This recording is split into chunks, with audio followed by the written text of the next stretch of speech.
आनंदपुर निर्वाचन मंडली रे निर्वाचन प्रचार आरंभ करछन्ति इंजीनियर विश्वनाथ प्रताप। शुक्रवार नामांकन दाखल करथिबा बेले मंगलवार को आरंभ करछन्ति निर्वाचन प्रचार।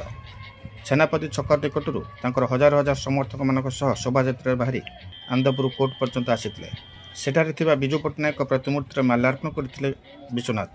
तबे चलित निर्वाचन रे वोटर माने तांको ऊपर आस्था प्रकट करिवे बोली विश्वनाथ कहछन्ति।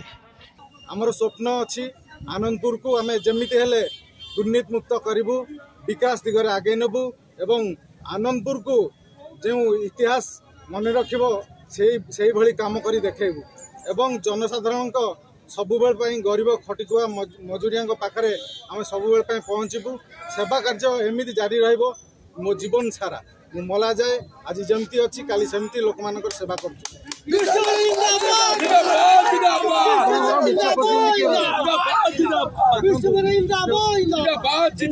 मुख्य प्रतिद्वंदी तो बहुत अच्छा मुझु निजकू से सहित प्रतिद्वंदिता करने कथा कहबी ना।